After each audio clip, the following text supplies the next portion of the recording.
Friends, family, fans, welcome back to another episode 54 of Back Nine Bets, the Valspar Classic Championship.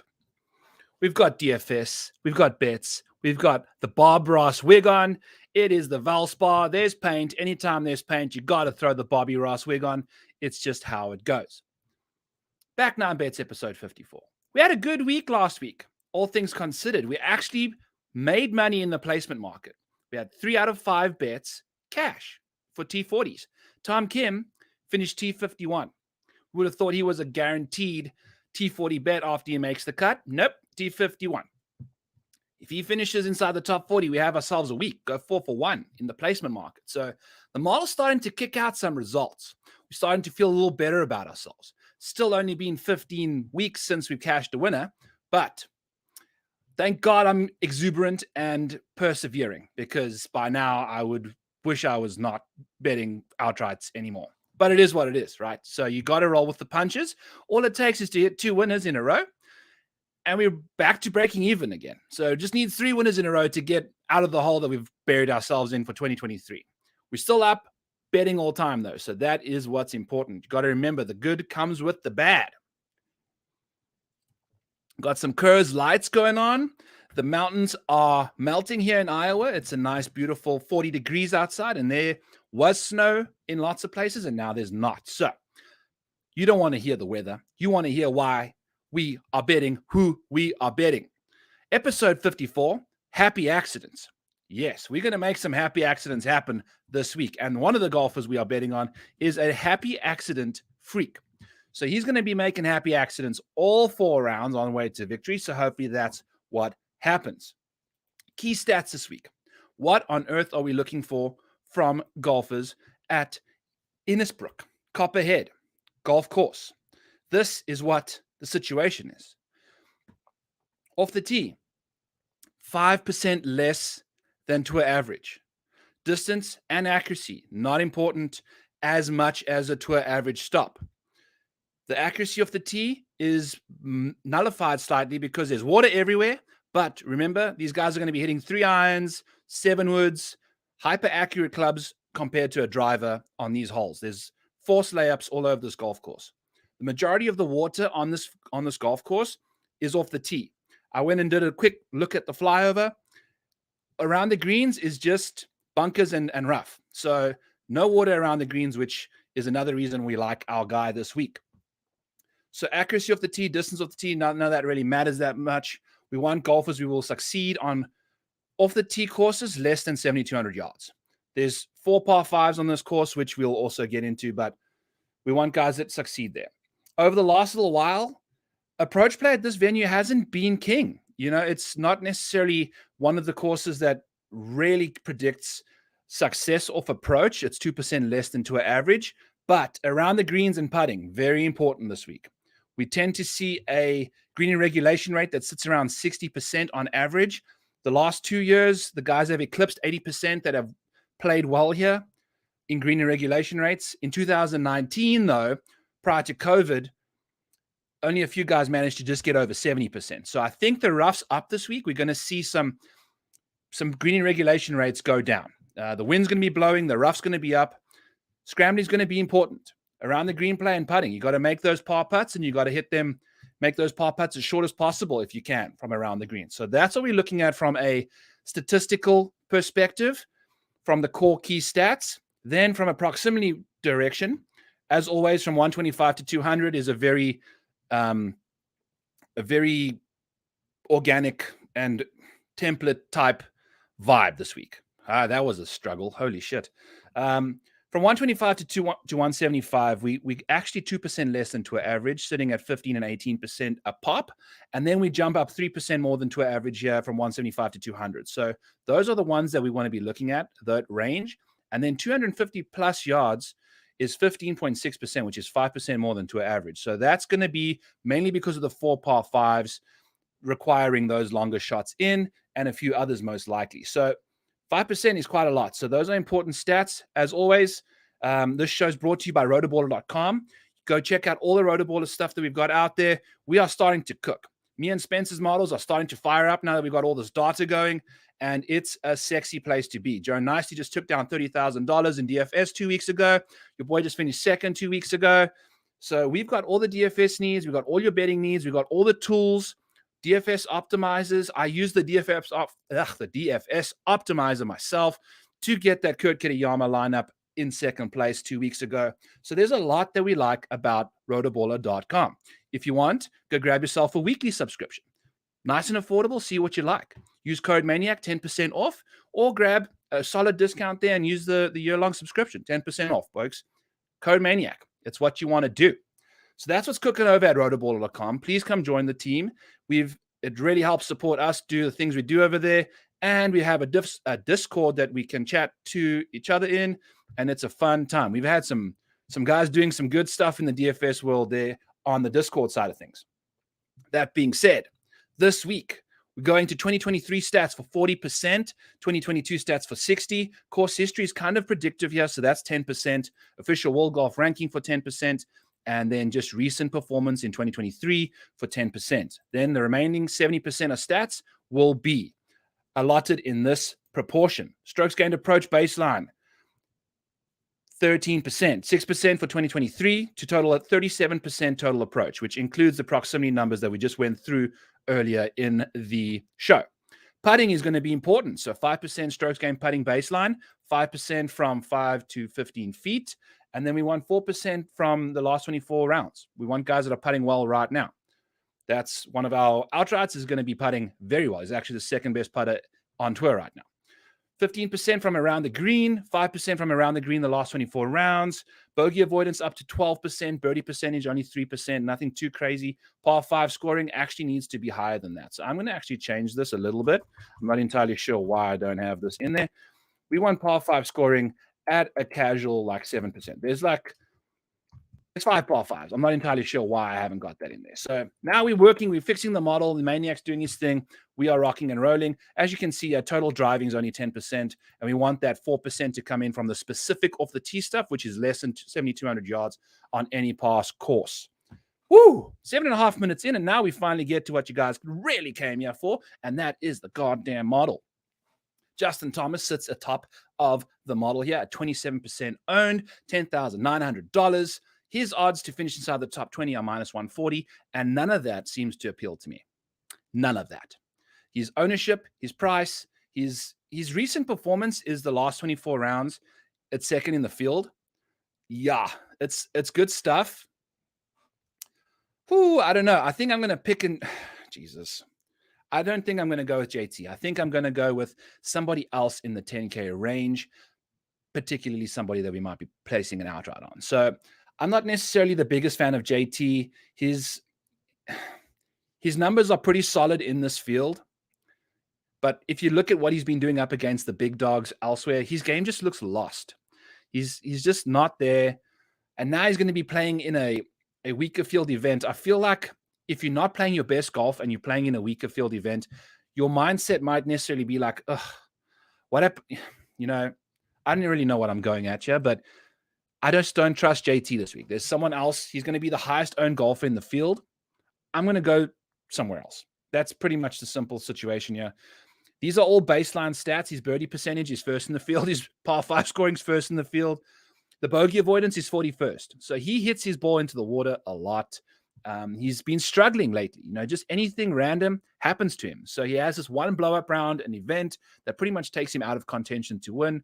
And if he's going to be pushing close to 30% at 11K-ish, I don't know if I want that. He's got a blow-up round in him. We're probably going to play him in Showdown. I have only 2 outrights this week. We have space for like another 45-1 live ad. If we want to do that, it's potentially going to be where we go. That's what I'm kind of looking for this week, is to take advantage of this weather. There's going to be all sorts of wind. Pay attention to the weather this week. It's going to be important. So that's Justin Thomas out the way. We don't necessarily vibe anything with him. Matthew Fitzpatrick, on the other hand, is somebody that we do want to deal with this week. And we have Matthew Fitzpatrick for a top 20 at +110 at Barstool. Barstool Sports out here with some serious odds. If you take a look at these colors in the odds column here, The dark blue with white is Barstool. The light blue with black is FanDuel. And the dark green is DraftKings. You know, pretty much the colors of those apps. So we like Matty Fitz. He was actually plus 105 at other books, plus 110 at Barstool. So we're going to take those extra 5 points there. And what the hell do we like about Matthew Fitzpatrick this week? Well, he finishes in his last 18 starts inside the top 20 2/3 of the time. That's more than enough for me to bet a guy at plus 110 to finish inside the top 20 at a golf course that he's got the 8th best course history at. We said that the course history at this place is about, it's not like top level course history, but it's 10% worth of course history. Like a place like Augusta or the Honda Classic or Genesis is about 15% in the model. This week we're sitting at 10, so it's still decent. He's got the 8th best course history here. He's so solid around the greens. He's got one of the best short games there is, 13th in the field of the last 24 rounds. Plays medium courses, the 3rd best in the field. His specialty off the tee stuff, 24th in the field. That's not terrible, considering he's actually gained a bunch of distance recently. Well, not recently, like in the last year, he's been bombing it out there. But his proximity numbers are really poor, which is something that is a concern for me when you're going low. That's why he doesn't typically perform at these courses that require you to have a bunch of birdies and get to minus 17, minus 20 under par. This week, if we get the wind and all that jazz and sits around minus 9, Matty Fitz is in business. And if he's going to be $10,000 and the least owned guy in this range, I might definitely sprinkle him in at this venue. Now, the problem is his birdie or better rate is 46th in the field. So his DFS point scoring is going to rely solely on the fact that he finishes inside a certain position, which I think he can absolutely do. That's why we're liking for a top 20. And if you're going to give me an ownership discount on him, making him one of the least popular guys in the 10K range, we're going to go to him. What about Matty Fitz here? He says this course history, love his course fit here, and it's much nicer than Sawgrass, because at Sawgrass, you've got all that water around the greens, and if you're not in control of your approach shots, just wet, baby. You're just drenched because there's water everywhere. At this golf course, you can scramble your face off, and that's what he's going to be doing. He's going to rely on that short game. He's going to be doing some good stuff with the chipping and putting. So, top 20, plus 110, and we're going to play him in some DFS. Sam Burns, he's 3rd in the model, $10,200 on DraftKings, 22% owned. He has the best course history as the reigning back-to-back championship holder, champ of this course, this venue. Won it back-to-back times is probably what I should have led off with. But if you take a look at what Sam Burns is up to, his last 24 rounds is 127th on approach. And apparently 22% of y'all don't think that matters this week, going back to a course that he plays well at. So that's okay. If somebody's going to be chalk going to a course history venue that's got a glaring issue with their game, I'm out. And the glaring issue is his approach play. He's lost it on approach. I'm not going to take a gamble that he just magically finds it at a golf course that he's played well at in the past. Off the tee, he's 35th in the field. And this isn't like the best field in the world. Our model has got Brian Harmon as the 9th best guy in our model. So, like, put it that way. Justin Rose is 8th. Keegan Bradley 7th. You know, like, we got freaking Robbie Shelton sitting in 14th spot in the model. Like, this field is not deep. So, Sam Burns at 22% ownership at a course that he's typically driven it well at a course that he's hit his irons well, and he putts lights out here. At 22% ownership, I'm sorry, I can't get behind a guy that's, you know, not playing well right now. We'll go elsewhere. We'll go elsewhere. Jordan Spieth is where we will go. Jordan freaking Spieth, folks. He is going to be your winner at 14-1. Jordy Spieth. His course history is 72nd in the field, and that it goes back to 2018, which was the last time he played. So he's only got one round in the database of course history. However, that was his worst result. I think he missed the cut. And prior to that, he had 4 other starts, which he finished inside the top 25 of all of them, including a winner. So he had a T7, a T12, and a win, at least. I can't remember the 4th result. I had it up just a little bit ago, but he has some serious course history here if you go back to 2018 and before that. He gained across the board. Approach, off the tee, putting, around the green, all 4 of those areas only had like 1 or 2 instances where he lost for the week in those events. So he loves this golf course. He can hit the off the tee shots. He can hit the approach shots. And what I love the most about Spieth this week, we're going to see some windy ass conditions, folks. And we've watched Jordan Spieth's short game lately. Whenever he's on TV, he's chipping balls in the hole. And if you got around the green game that's sixth in the field and typically seventh in baseline, I feel like his game is moving in the right direction. His last three events on approach have all been positive. It might even be the last four. He's been crushing it on approach, sitting sixth. He's only lost, I think, one of his last 14 rounds have been a lost strokes on approach. So the last 13 or 14, I believe he's gained on approach. And we've played some sketchy-ass golf courses with lots of water everywhere. So Spieth's irons have been fantastic recently. Everything about his game's moving in the right direction. Since he's got from the West Coast to the East Coast in Florida, he's been gaining a quarter of a stroke on the greens versus losing a quarter of the stroke out west and in earlier weeks of the calendar. So his putting has been better since he's arrived in Florida. Hopefully that continues. He's putted well on these greens before. If you go look at his track record at this venue for course history from 2018 to 2013, he's pretty much gained on the greens all the years that he played well. The 1 year he lost, he missed a cut. It was the 1 out of the 5 times that happened. He's always gained around the greens at this place, except for the time he missed the cut. Those are the 2 instances that he lost significant strokes and he missed the cut. That's okay. It happens. Prior to that, he's been fantastic around this place. The driver's accuracy is not necessarily what you want to see, but take a look at that good driver's game. He gets the ball on the green. He's so fantastic at just manipulating the ball around the trees, just hitting it underneath a branch or whatever. And then if he misses the green, he's got that around the green game to get up and down. So Jordan Spieth, to me, is somebody that I'm going to put a lot of my eggs in one basket with him this week at 14-1. I'm not even betting him like, I might just bet him top 10 or something as a farewell 5 and breaking 100. We'll see. But off the tee, I think his irons are playing well enough now that he can hit a 3-iron into the spots that he needs to. We're going to be okay off the tee. Just manage it. There's going to be some errant tee shots. That's fine. We're going to deal with it, move on. Par 5 scoring, 3rd in the field, makes the 10th most amount of birdies. Everything about his game just is moving in the right direction. The 5 to 15 feet putting is 22nd in this field, folks. It's not the worst. So there's lots to like about Spieth. The putting recently is much better than the 81st ranking that we got there. So I love where his game is moving towards, and it's going to be a good week for old Spieth. Going to play him in one and done. Going to play him in as a outright, and a lot of him is going to be in the DFS world. We've got our boy Brian here. All the 10K guys have been burning everyone in DFS lately. This will be something. Yes, good luck to us. We're going to need a lot of luck, my friend. And by the 10K guys, I mean JT, Fitzburns, and Fitzy. We've got 2 Fitzies in there. I do understand what you're saying, though. It's going to be an interesting week, my friend. And I mean, we've only got those 4 guys, and those are pretty much maybe, you can't even clump in Tommy Fleetwood as one of the best players in the field. You know, like those 4 dudes are the big names. Jordan Spieth, Justin Thomas, Matt Fitzpatrick, and Sam Burns. And they've all got some stuff going on. You know, that's the thing. So we'll take our chances with Spiethy, see what he can get up to for us. Tommy Fleetwood, though, on the other hand, is going to be another guy we go to this week. He's +2. He's plus 150 for a top 20 at Barstool. Barstool's out here just repping stuff, folks. Their odds are pretty solid for these top guys. Go check out Barstool there. Top 20, plus 150. What on earth is Tommy Fleetwood's deal?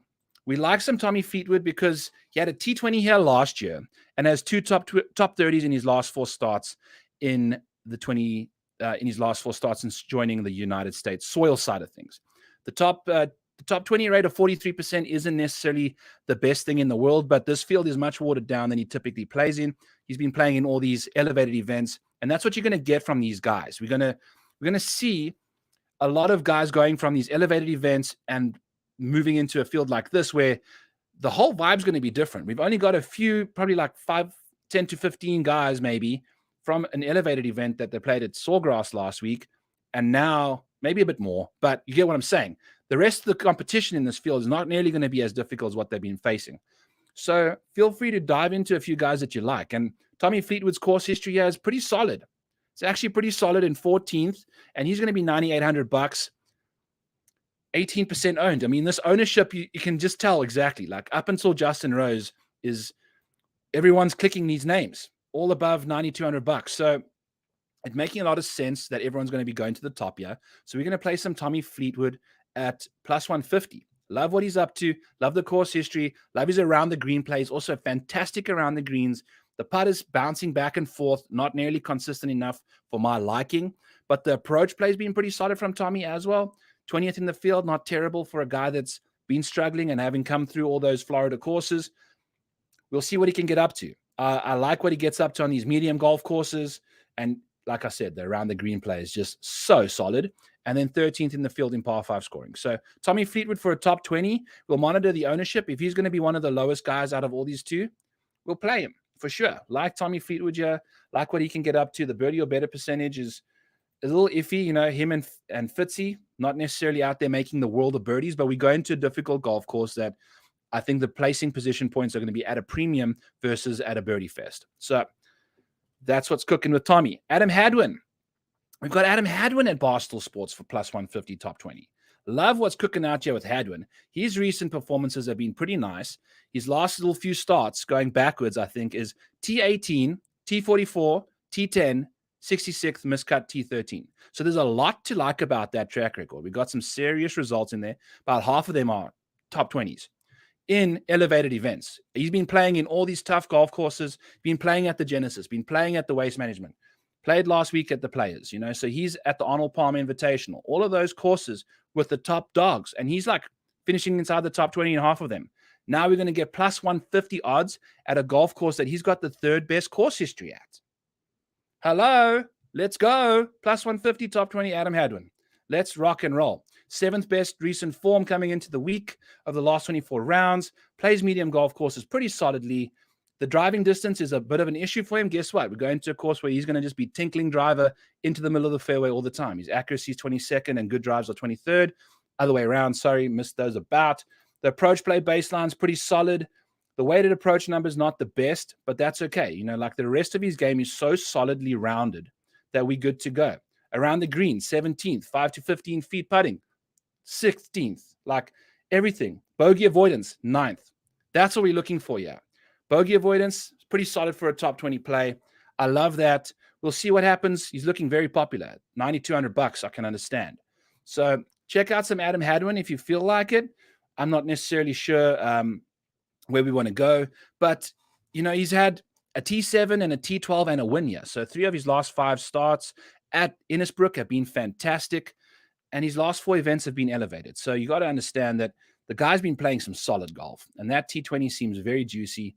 The model kicked out just a T20 with 0 points of value, which I'm fine taking. I love what I'm seeing from Hadwin this week. Let's rock and roll. Keegan Bradley, plus 138, couldn't get to a top 20. Keegan Bradley's going to be $9,400 and 20% owned, potentially. Everything about Bradley's game, apart from around the green play, is and putting. Like that's the thing with Bradley. It comes and goes. You see it, you don't. It's like catch me if you can. Frank Abagnale. That's who Keegan Bradley is. It's catch me if you can, and we haven't been able to catch him. He won a tournament after we've been on him many, many times and weren't on him at the Zozo. Was on him last week at 66-1. Had him in like 50% of our lineups at that ridiculously priced $7,400, I think, or $7,500 in DFS last week. Me and 25 other percent of the fields were taken by Frank Abagnale or Keegan doing us dirty. So he watched the couch, but he did reply to me on Twitter and laughed at me and liked my tweet. So Keegan, we may have to play you a little bit. Maybe if you win this week, we'll get you on the pod. Who the hell knows? Maybe not. I don't even know if his DM's open. So moving on. What about Keegan's game? Plays very nicely on these shorter golf courses. Love what we see there off the T12th going on there. He's very good with the long irons from 175 to 200. He's third in the field, actually, and then plays very solid from 225 to 252, which is also nice to see. The around the green stuff, the putting, it's like it is what it is. That's what you're getting with Keegan. Maybe, keep an eye on the ownership, $9,400. We're going to have to find 1 or 2 guys we go to. Justin Rose is another dude that's apparently, of the last 24 rounds, playing the best out of everyone entering this week. He's plus 130 on FanDuel for a top 20. Couldn't quite get there as the 8th ranked guy in the model. But his recent performances are pretty solid. And the approach play is what's getting it done the most for him. 14th in the field over the last 24 rounds. The weighted proximity numbers for Rosie, second in the field, folks. So that's what you're going to get with Justin Rose. You're going to get some really good approach play. You're going to get some reasonably good, accurate drives. My concern with him is the around the green play for me is typically a little lackluster, but it seems like it's better. The around the green after the last 24 rounds is 25th versus 61st baseline. So he's definitely made some improvements around the green. I don't know if that's good enough for me to, I mean, geez, dude, he's playing so well, though. I feel like, why not? And what's his course history like here? 26th in the field. That's okay, too. We'll see what we can get up to. Justin Rose, I don't know. We'll see. I don't have an opinion on him. It's between these guys, they're all pretty solid, and it's all going to be ownership dependent. We're going to pick a guy that's the least owned out of the bunch because it seems like the model likes all of them, except for probably Brian Harmon, who maybe if he gets into single figures, we'll take a chance on him at this course history. But the approach play has just been hot garbage from this guy. Hot garbage. We'll see what he can get up to. I think Barstool offered a plus 175 top 20 for him, and that would have cashed, but I didn't want to put that in there because I don't want a Brian Harmon ticket this week. We might play him in some DFS. I think he's a little more volatile there. See what he can get up to. I don't know. The good drives, I mean, this guy's so good off the tee, like on these shorter courses. The bogey avoidance is third in the field on a baseline way, but he's the 41st best golfer of the last 24 rounds in this watered down field. So that's not good. Not good, Bob. So yeah, that's what's cooking there. We're going to move on down to the $8,400 player, 14% owned Ben Griffin. He has had 64% of his starts finish inside the top 40. The model wanted him to bet a top 20 bet at, I think it was like plus 200, but you can get a plus 100 on DraftKings for a top 40. I don't even have a Ben Griffin banner yet. So that's just how much I love Ben Griffin. I'm just going to speak about him without even showing you the banner. He's 64% of the time he's finishing inside the top 40. And that has been at elevated events, friends. Elevated events, Ben Griffin. His floor is higher than Snoop Dogg for what it's worth. So this guy is just out here just killing it, man. His recent performance, 12th in the field over the last 24 rounds. Love that. Around the green play recently has been fantastic. The putting has been 22nd in the field. He's the best around the green play in the field. And combining those two elements of his game, he's the best short game player in the field. We go into a course that you're going to be most likely having to chip your face off, scramble your face off. And that's what he's going to have to do. I'm not a fan of the around the green, the accuracy of the tee stuff. We'll see what he can get up to. But he survived Sawgrass. He finished T35, which I think got a little bit dead heated maybe last week. But yet another top 40 at Sawgrass in a very difficult field at a course that I think off the tee can demand similar traits as what you can expect here. So I'm okay with him. Like if you look at the shorter golf courses, he's 24th in the field in strokes gained off the tee. So that's okay. You know, like he figures out how to get his ball around this venue. I think he'll be just fine. Makes a bunch of birdies, and his bogey avoidance rate's pretty solid. He needs to do better on the par fives, though. Maybe that's why he can't quite break into the top 10 as much as he would like, but that's probably why he's still finishing inside the top 40. Maybe he needs to work on some par five scoring, some course management. We'll see what he can get up to. But Ben Griffin, plus 100 for a top 40. The model then wanted us to kick out a JT Poston at plus 275 for a top 20. Very tempting number, but definitely not comfortable with his recent form. He's finished T63 in the only cut he made of the last 4 weeks. Not good there. And his course history is T54 or worse in his last three of his last four. In three of his last four is a T54. So the course history isn't even there either. You know, he had one good result, which is 25% of the starts he's been in here. I don't know. I can't quite get to JT Poston in a betting perspective. 7% owned. I don't know. You know, watch that number. Maybe we play him if he gets under 5%.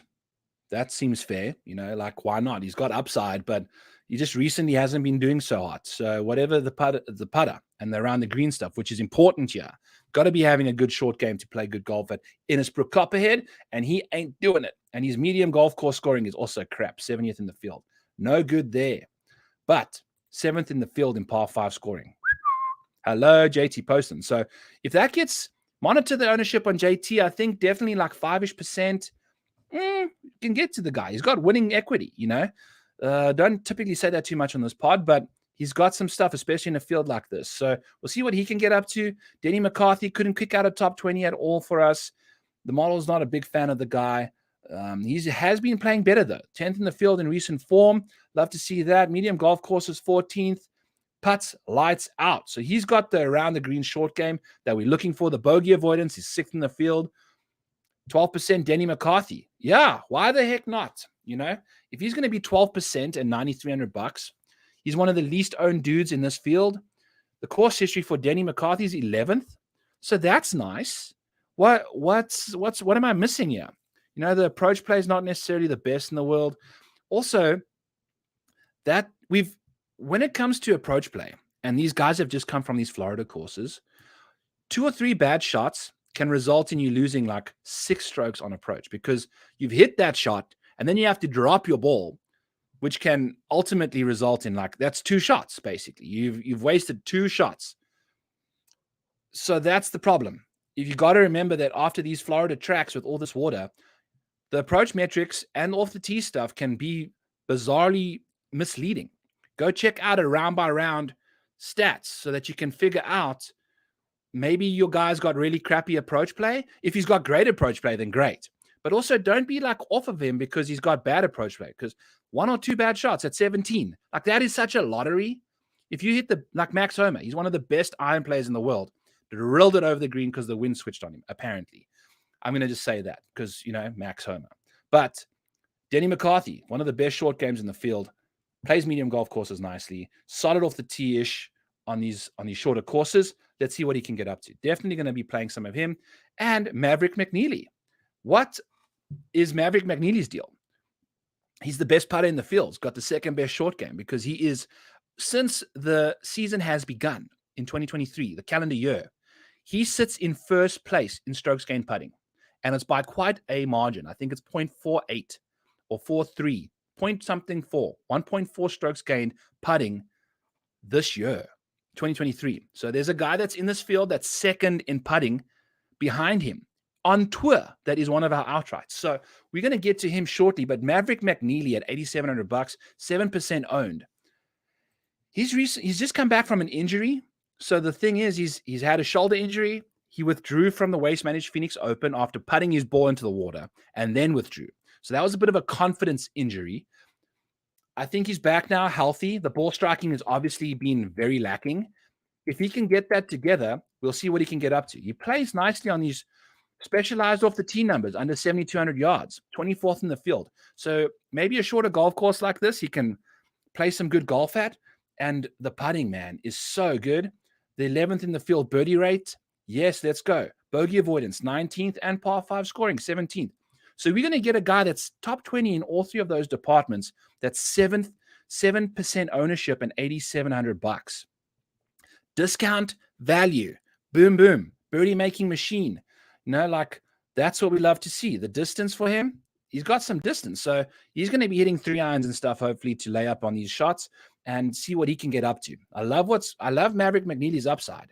The model also wants him for a top 20 for plus 240, which we're not going to go there. I can't trust him. His volatility is too much. The injury is a bit of an issue still for me, but I love him from a DFS game theory perspective. I'm willing to be risky in DFS way more than I am on the betting front. And we've got a lot of freaking bets, so we're going to have to get through here. So you'll see. We're going to move on down the board. 2, Robbie Shelton, who's got the same ownership as Maverick McNeely. $1,200 cheap at $7,500, 14th in the model. I'm just realizing now that my model's not even in order. Let's get that figured out so we can figure out what's going on here. So Robbie Shelton, we can talk about him a little bit later. We got Brian Harmon. We spoke about that crap. Ben Griffin, spoke about him. Robbie, hey, here we go. Look at me go. I'm Bob Rossing it through the way here. Promise you, I'm stone cold sober. I've had 6 sips of Coors Light so far. So Maverick McNeely, Ben Griffin, Danny McCarthy, Robbie Shelton. Let's talk about Robbie. He just missed the cut, the QTR last year. And then his recent performances have been T6, T67, T20, T21st, T39, and a miscut at the Players. So guess what? This guy's jawling. He is playing some good golf, and he's plus 360 to finish inside the top 20. Robbie freaking Shelton. Okay. We've got Robbie Shelton here. And what do we love about his game? 54th in top 40 rate, 54%. We've got dogs barking in the background. His off the tee game is a little lacking because he doesn't have distance off the tee. We're going to a track that doesn't necessarily penalize you for a lack of distance. He can hit driver when everyone's hitting 3-wood. He can hit a 3-wood when everyone's hitting an iron off the tee. So we love Robbie Shelton at a venue like this, although his driving stats at shorter courses doesn't quite translate. He's a very, very good iron player. 26th in the last 24 rounds on approach, 7th in baseline approach play, and his around the green play is so freaking solid. He's a great scrambler. So good in scrambling. So if we can get that going, the putting has been a massive problem lately. But that's okay. You know, like the scrambling and the putting mixed together gets him to 52nd in the field in short game, which is okay. And he's a really good iron player. So hopefully that can translate on a shorter golf course. Plus 360 for a top 20 in the wind when we're going to need to scramble. Let's go. Let's go, Robbie. Hopefully he chips it inside of 5 feet and see what he can get up to. So I love what Robbie Shelton can offer. Look at this bogey avoidance rate. It's 7th in the field, folks. We're going to a course that's going to be real tough to score at. So you're going to be having to avoid those bogeys so you can keep that ball rolling. Robbie Shelton, 7th in the field in that department. Love what he's got going on.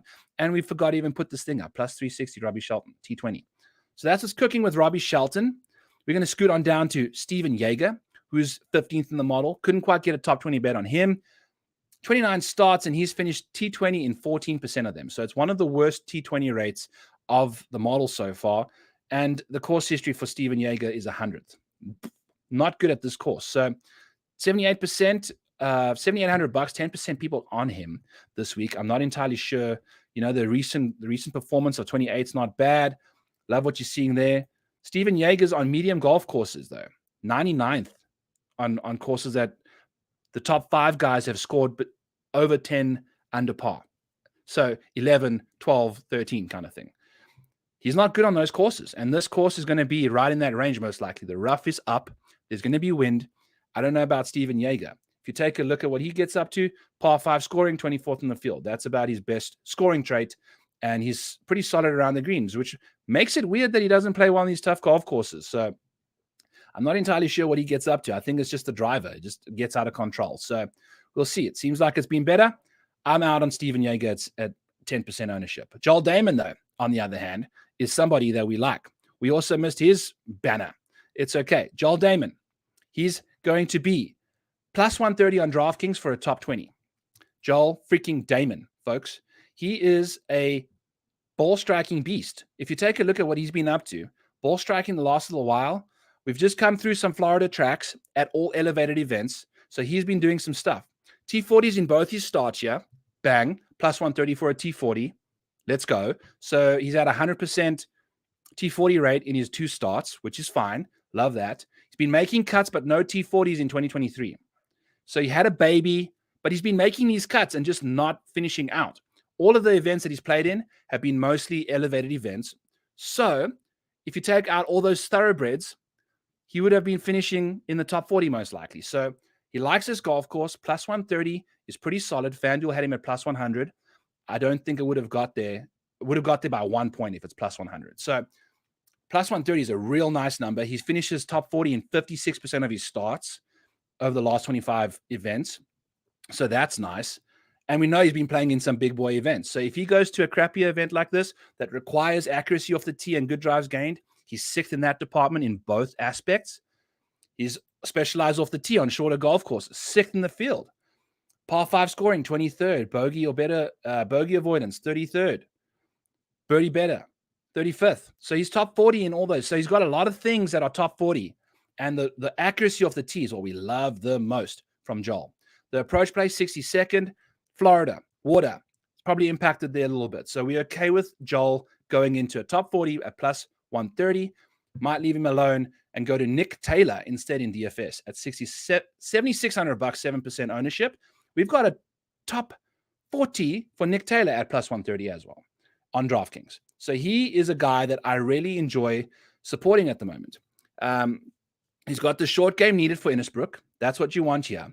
And his last few starts have been miscut at the players in the API, 2 elevated events, and then prior to that, T33rd, second, T20, miscut, T7.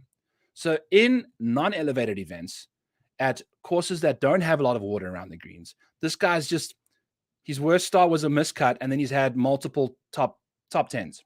So Nick Taylor's got the upside. He almost won the Waste Management Phoenix Open because of his short game, if it weren't for Scotty Scheffler. So he was like going step for step with the world #1 golfer at the moment just a few weeks ago.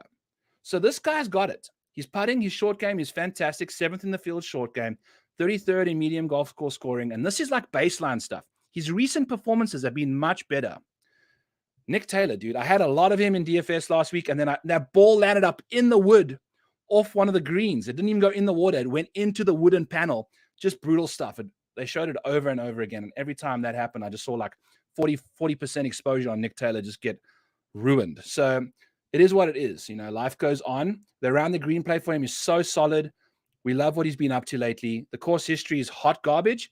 That's okay. You know, I don't think people are going to realize that Nick Taylor's been playing really good golf lately. So we cool with that. Top 40, plus 130, $7,600 in DFS. Let's freaking go.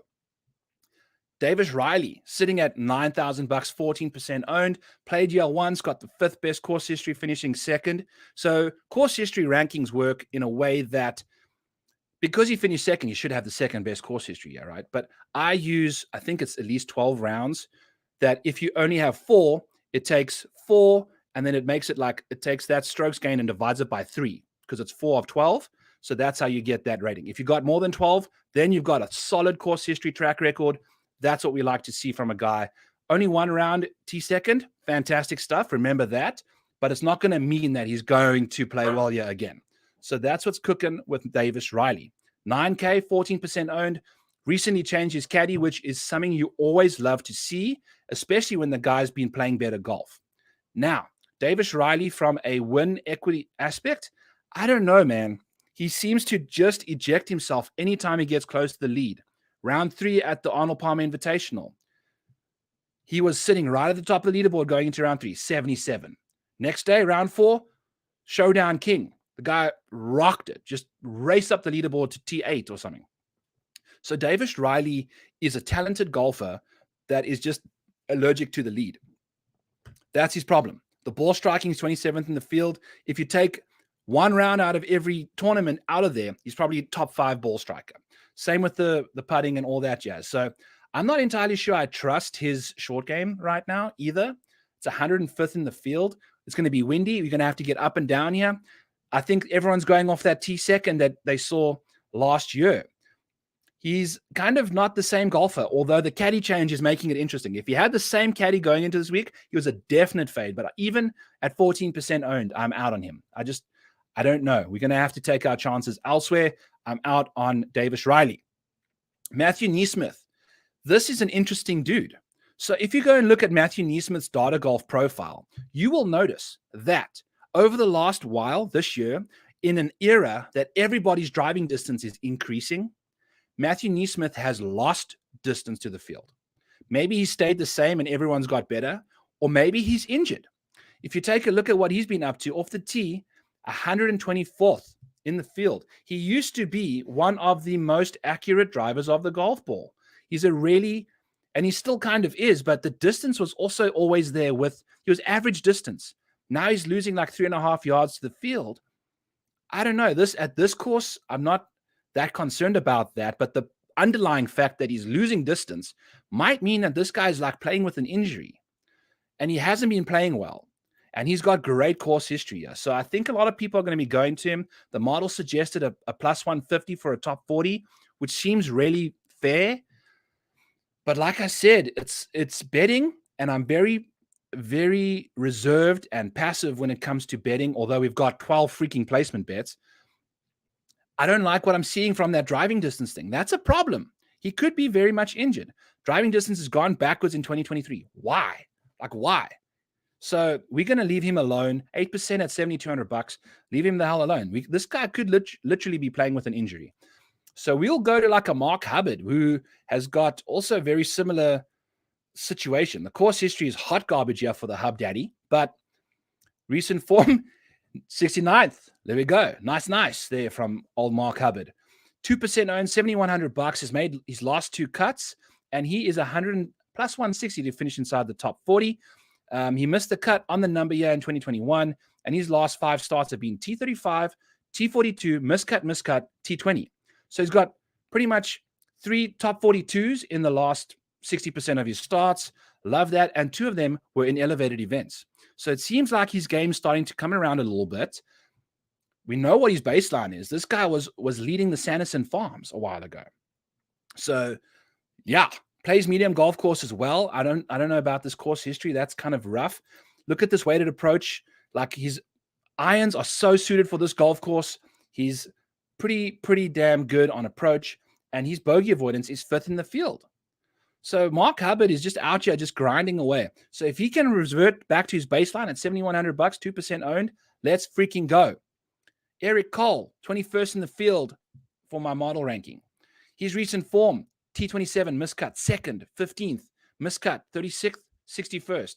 So there's a lot going on here. He's very kind of inconsistent, but this guy's upside is bananas. It's the first time he's playing the Valspar.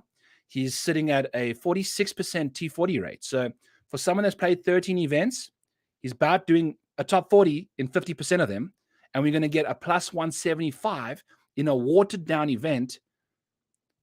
I love how we're calling this watered down. It's pretty much, I think it's based off the Curse Light we're holding in our hand here. But he's been playing good golf at, I don't know if he played at the elevated events or not. But either way, this guy's out here just balling out. And he's plus 175 to do something he's been doing 46% of the time. So that seems like a bit of an edge. I know he's only got 13 rounds, but hey, what about his game? 13th in strokes gained approach over the last 24 rounds. Hell yes, Eric Cole. Let's go. 18th in putting. Hell yes, dude. We've got 2 key stats inside the top 20 for a guy we're betting top 40. He's 8% owned at $7,300. It tells you people like him. So that top 40 bet seems fair, right? Like, if you look at the ownership and it's high, just go bet the guy for a top 40, because he might even make the cut and then finish top 40, and it's like 32nd. Then you're still making money, and everyone's only getting a 32nd place points finish at 8% ownership.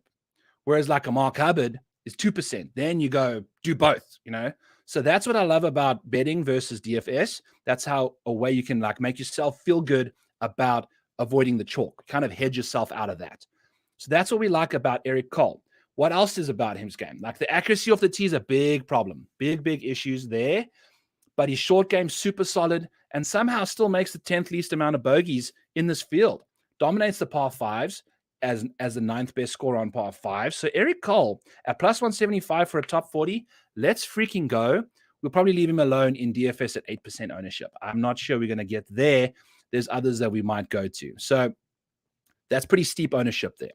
KH Lee is an interesting cat. You know, the around the green play is the only thing that seems to be really keeping him in the game right now, which is something you want to look for at the venue like this. But 9% ownership, 8K owned, someone that hasn't necessarily been playing the best. But, you know, like off the tee, it's a bit rough. The distance is not the thing. It's the biggest issue for him. He's pretty accurate. I don't know. You know, the bogey avoidance for KH Lee is pretty much up there. Just going to leave him alone. Go to Sam Ryder. Sam freaking Ryder, baby. This value, 777, is not 770 points of value. This is the Model Maniac override, because we want a Sam Ryder top 40 at plus 140. He's only done it in 26% of his starts in the last 27 of them.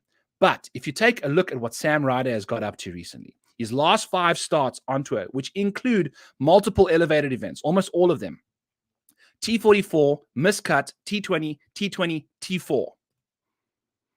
I'll say that one more time. He's finished inside the top 44 4 times in his last 5 starts and finished inside the top 20 3 times in his last 5. So that's what you're getting from Sam Ryder. You go over here to his last 24 rounds putting. 2nd in the field behind Maverick McNeely, which makes him 2nd on tour in putting. If you go and look from the Sony this year, calendar year 2023, Sam Ryder is 2nd on tour in putting. He has lost putting only twice in on the calendar year. I'm not sure how many rounds that is, but I think since round 3 of the Farmers Insurance Open, he has not lost strokes putting, Sam Ryder. So his putter is not just spiking, it's consistently gaining him strokes. Every round, it's a weapon. Now we go to a course that is going to require significant birdie putts from length and par putt saves. We want a very good putter. We've got the second best one on tour, and unfortunately, the second best one in the field. He's been playing fantastic golf. He's been playing great golf in elevated events. Sam Ryder, $7,300, 7% owned. Let's go there. Top 40, plus 140 at DraftKings. Let's go there. And on FanDuel, 120 to 1 to win this event. Sam Ryder, folks. Sam Ryder. We're going to ride her till we get off her. And that is what is happening here on Back Nine Bets. Winner at 120 to 1. A T4 at the Farmers. This guy, what else about his game is awesome? The good drives this is all baseline stuff. If you go and take a look at Sam Ryder's recent stuff, since the Sony, he's been playing fantastic. So solid. So solid. Look at this. The last 24 rounds, he's 11th in the field. 120 to 1. Yes, the approach play is like, I think he's lost on 8 straight coming into the week. He played API, which he missed the cut at, and then he played 4 rounds around TPC Sawgrass. So on approach, you got to remember what you just watched last week was water everywhere. Absolutely everywhere. So if he was losing just 1 stroke at a time each round, that's 1 water ball. So now we go to a course where he can get up and down, give himself a par putt. One of the best putters in the field is going to have so many par putt looks to save par versus like a bogey putt after hitting it in the water. It gives you an opportunity to get out of jail at this venue if you can stay safe off the tee, which he has been doing. He gained 2.75 strokes at TPC Sawgrass last week off the tee. I feel like that's a great comparison to what we're going to see here.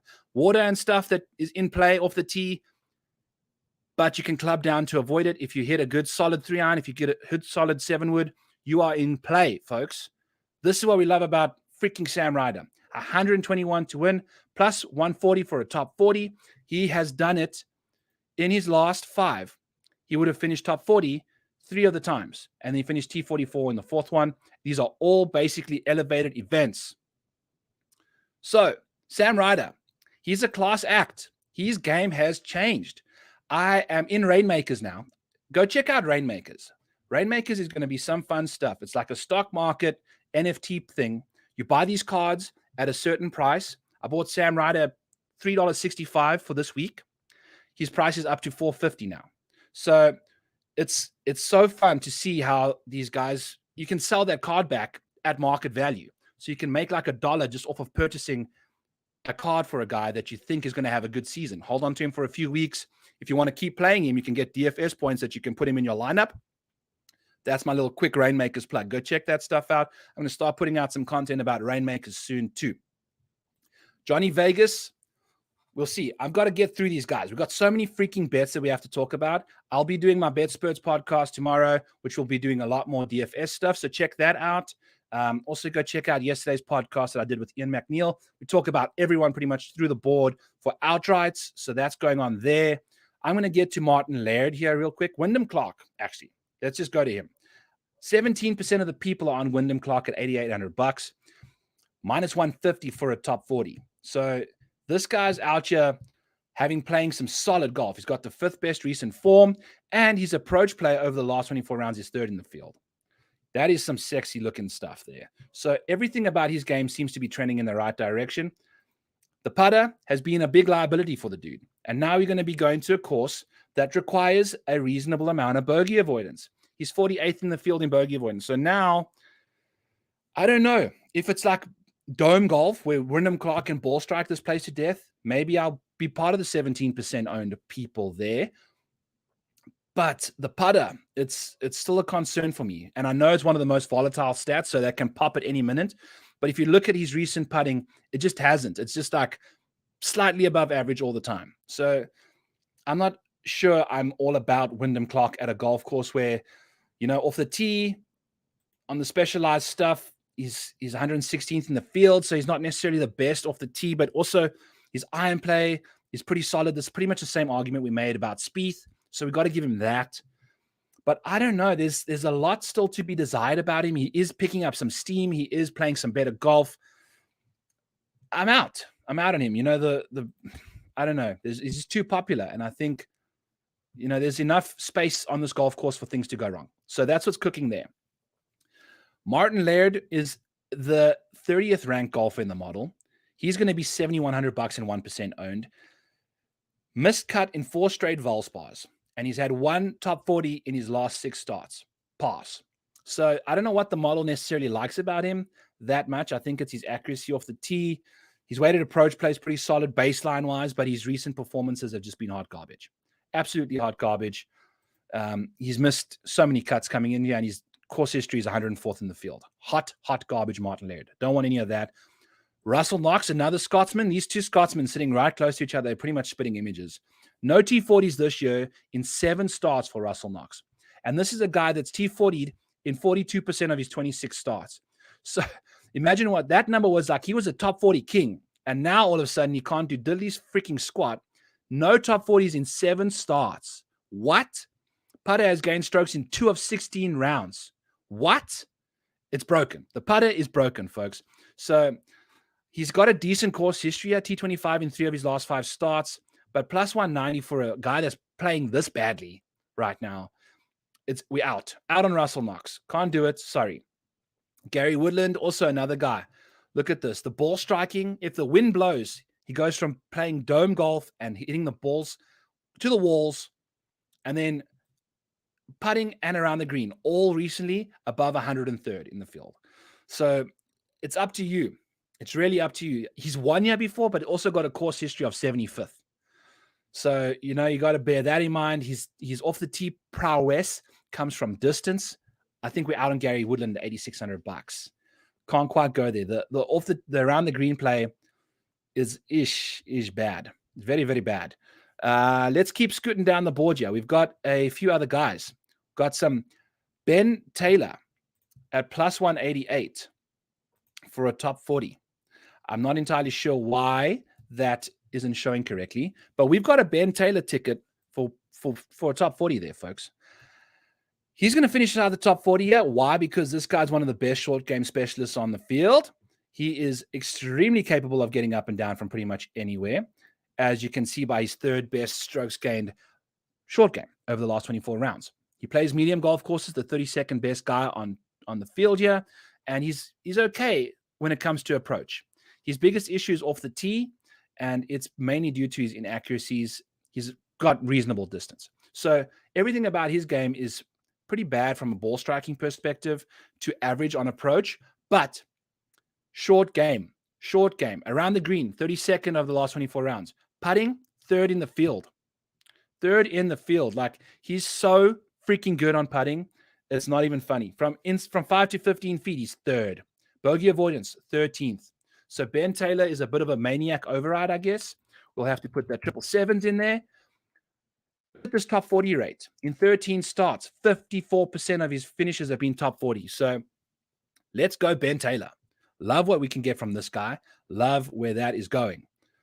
Keep on scooting down the board here to Austin Eckroat. He's the next guy on our list.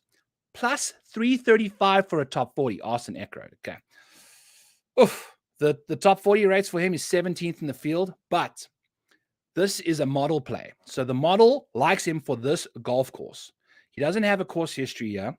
He's off the tee over the last 24 rounds is 20th. So he's actually pretty solid when it comes to off the tee, and it's mainly because of his good drives gained, which is 14th in the field.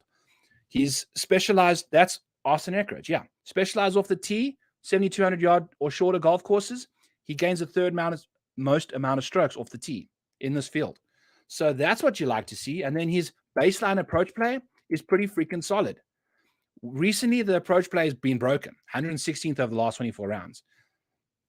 Not good, Bob. But at plus 335, you're willing. This is what I love about my model, is the fact that it's a long-term baseline thing. It doesn't necessarily pick up the quickest changes, but it doesn't overreact to a poor last 24 rounds of approach. And I don't know why this value is... I think I changed some stuff. Remember we changed the bogey avoidance and the par 5 scoring. That's why. See, I'm trying to change stuff on the fly here, and that's what's causing some crap. So why does it like him? Because bogey avoidance is 21st. We took away 4 points of bogey avoidance and added it to the par 5 scoring, which is 113th. So that's why Austin Eckroat's number is wrong. And I'm now a little embarrassed because I changed my model and the model's not kicking out the right guy. But I promise you, prior to changing that setting, it's kind of crazy how quickly a setting can change just like that. I've got ADD again. It is what it is. So at plus 335, that's what we like about Austin Eckroat. He's got the accuracy off the tee. He's got a baseline approach play that we like. And he's pretty tidy around the greens and putting. So there's a lot to like about Austin Eckroat. We think he can do well at this golf course, plus 335 for a top 40. For a top 40, we don't get a lot of those kind of bets for a top 40. We saw one here. He's $6,300 and 1% owned. Let's rock and roll. I love what we're getting from him here. So that's what's cooking on the betting front, folks. I haven't really I've been so freaking busy because some dude came into my DMs. I don't want to mention his name or anything. I don't know if he gives me permission, but he noticed that I was bitching about the PGA Tour's stats page being all jacked up. So my model's been running behind a little bit on stats because I'm not going to manually code everything in there. Get a DM from the guy says, I know you were bitching about your stuff. I needed the stats myself, so I built a Python algorithm, and it's going to suck all the stuff out of the website for you. Just click this button and then download the documents. So now I've got the documents thanks to this dude, just my loving angel, my statistical loving angel. I am so happy for this dude.